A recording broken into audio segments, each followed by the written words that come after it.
Bom dia, pessoal, como é que vocês estão? Vocês estão bem?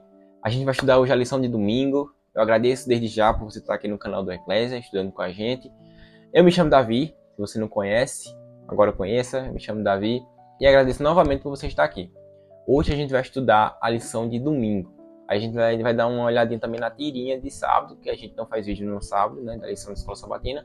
Mas a gente vai dar uma olhadinha na tirinha de sábado. E vai falar aqui também sobre a tirinha e vai falar sobre a lição de domingo. Então fica com nós aí, pega sua Bíblia, pega caneta, pega lápis, pega caderno, pega o que for e vem estudar com a gente. Então é isso, bora lá? E o que eu entendi da tirinha é que Jesus, quando ele fez o post, né, post entre aspas, é um post. Ele não tá tendo aquela rivalidade, você vê uma tranquilidade no olhar de Jesus e até nas hashtags. Então não tem aquela rivalidade que geralmente tem. Normalmente tem sempre aquela briga, aquela meio que guerra, né? Porque o povo samaritano não se juntava com o povo judeu e tudo mais, toda aquela história. Então Jesus ele já faz esse post, na minha interpretação, né, da tirinha, ele já faz esse post de uma forma tranquila, de uma forma de boas. Então, de forma nenhuma, o post apresenta uma forma negativa da samaritana ou uma forma negativa que Jesus viu a samaritana ou uma forma negativa que a samaritana agiu, tudo mais. Uma forma tranquila, descontraída de Jesus postar alguma coisa. Foi isso que eu entendi da tirinha, né? A lição que a gente pode tirar dela é sobre a questão das hashtags, que me chamou bastante atenção, porque a hashtag fala exatamente sobre aquele versículo, que justamente se encontra na passagem que Jesus se encontra com a samaritana, que eu não vou lembrar agora de cabeça, mas vou botar aqui na tela, que fala, é chegada a hora e de fato já chegou, que os verdadeiros adoradores do Pai o adorarão em verdade e em espírito. Então você vê que as hashtags, elas meio que dão um resumão assim desse versículo, desse encontro que Jesus teve com essa samaritana. Pulando já para a lição de domingo, a gente vê a lição falando o seguinte: a longa conversa de Cristo com a mulher samaritana ocupa a maior parte do texto. João não apresenta essas histórias por acaso. O primeiro sinal que Jesus realizou foi em Caná da Galileia, onde transformou água em vinho não fermentado. O segundo evento que João identifica especificamente como outro sinal também ocorreu em Caná, quando Jesus curou o filho de um nobre. Essa estrutura do texto nos ajuda a ver como João organizou o evangelho. Entre esses dois milagres, o apóstolo inseriu duas longas conversas pessoais de Jesus, uma com Nicodemos e outra com a mulher samaritana. As duas conversas não poderiam ter sido mais diferentes do que uma da outra. Então você vê que João ele tem um propósito quando ele coloca a primeira conversa com Nicodemos e depois na conversa com a samaritana. A gente vê que a história com Nicodemos, como a gente já viu nos vídeos da lição anterior, né? Que a história com Nicodemos, Jesus ele apresentou a Nicodemos basicamente o plano da salvação. Tudo como ia funcionar, o que Cristo precisava fazer, qual era a condição do ser humano para ser salvo. Então você vê que Cristo ele apresentou tudo isso a Nicodemos. Já a mulher samaritana, Cristo ele no meu pensar, né, eu creio que houve uma jogada aqui, porque na conversa com Nicodemos, Cristo ele apresenta o plano da salvação, o plano da redenção humana. E já na conversa com a samaritana, Cristo ele coloca em prática. Não que ele não colocou em prática com Nicodemos, mas que com a samaritana foi um exemplo de prática, do evangelho em prática, da salvação em prática, porque aquela mulher estava necessitada de alguma coisa. Aquela mulher precisava de algo para preencher ela, tanto que ela tinha muitos maridos, né? Então, ela tinha uma necessidade.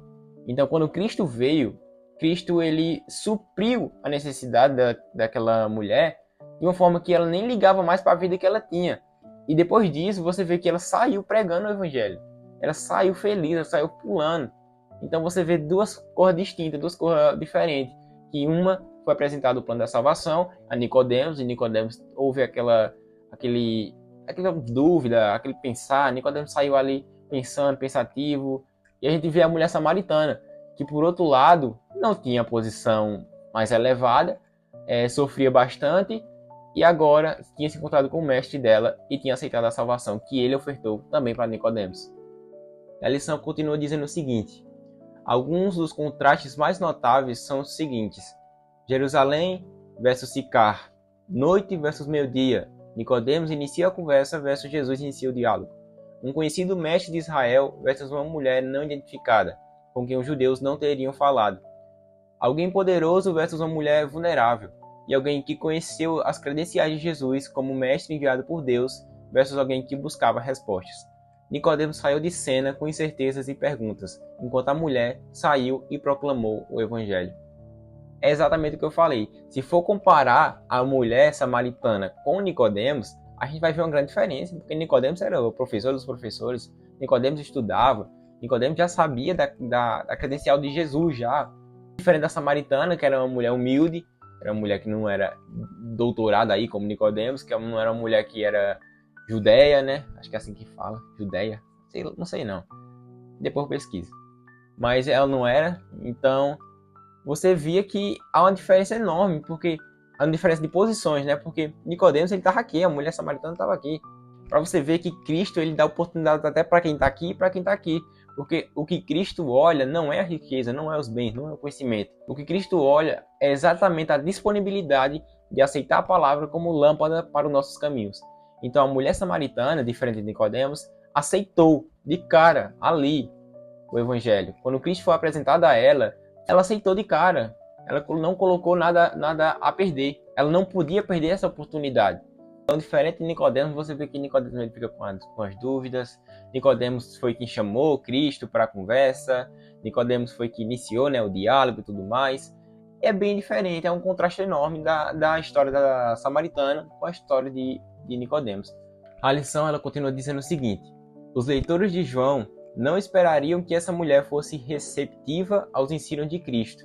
No entanto, a interação e o confronto dela com Jesus a levaram a obter entendimento profundo que Nicodemos não alcançou até a crucificação. Esse encontro não foi casual. Referindo-se a Jesus, João observava que era-lhe necessário passar pela região da Samaria. Está escrito lá em João 4,4. Essa frase pode sugerir duas coisas. Primeiro, aquele era o caminho mais curto, demorando 3 dias em vez de 5 a 7 dias.